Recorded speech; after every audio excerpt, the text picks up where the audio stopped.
somehow my mind is telling me, and everything in the world too will say, what's next? What are you doing? What are you working on? And if you're not feeling that clarity, then I am immediately brought into this place of, that's it. That's all I got. I'll never get hired again. I'll never write again. I'll never make anything again. I feel like the only person that's feeling this way. I need to share it. I need to confess it.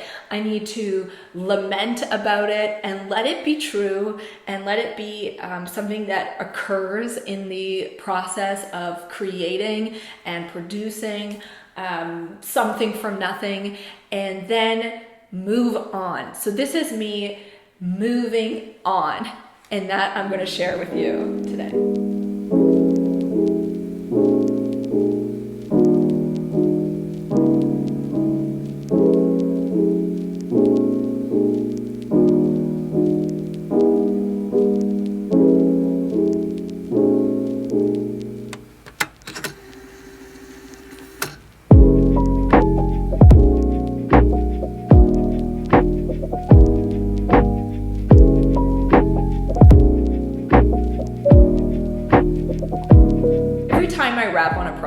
Every time I have finished something and I've sent it off and then it gets out into the world, whatever it is, I am then left with, okay, the world's seen it, they haven't seen it, but it's not going to go any farther than here. What's next? As soon as I say to myself, what's next?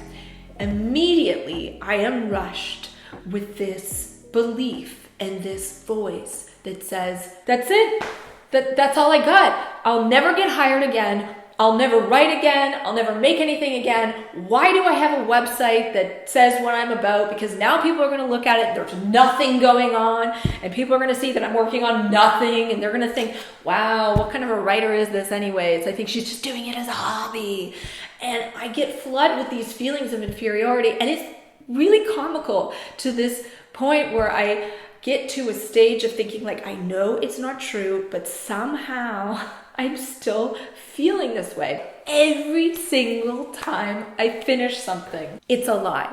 That is the biggest lie that society, the world, your brain has ever told you, ever. There are always more ideas. There's always more stories. There's always more projects. There's always more money to be found. There is more. Something I remember Elizabeth Gilbert said, I was just about to say told me. I wish that was true. I would love to have a one-on-one with people like Elizabeth Gilbert. One of the things I remember her saying, fear can be and will be in the car with you. It's almost like it's just gonna happen. How you let fear sit in the car is a totally different story. Should fear ever be driving the car? No. We do not want fear driving the car. So we can acknowledge that fear exists in this journey. So you can say, like, I hear you, I see that you're with me, but you're not driving the car. I'm not giving the wheel over to you. You can be in the back muttering, but that's about it. And even if you could be quiet, that would be amazing. It's going to crop up. Every single time, this is going to crop up again and again and again and again. That every time you finish something and you start working on a new thing, or you go, what's next? There is more.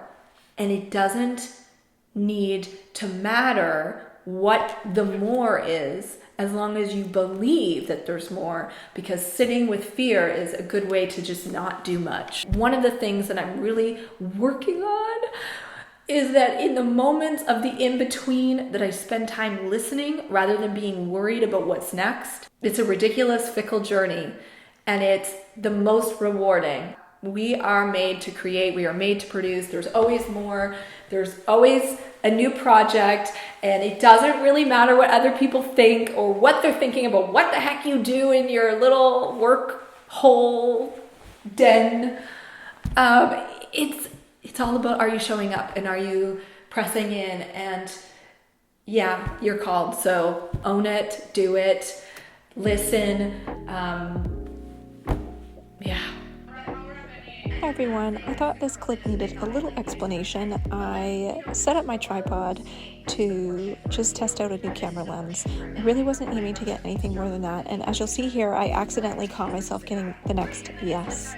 I think my reaction speaks for itself. Yes. I was surprised. Yes. And very thankful. Because it's different, and I think that's been really, or at least for me to understand, is that all these labels. Yes. Yes. Yes. Yes.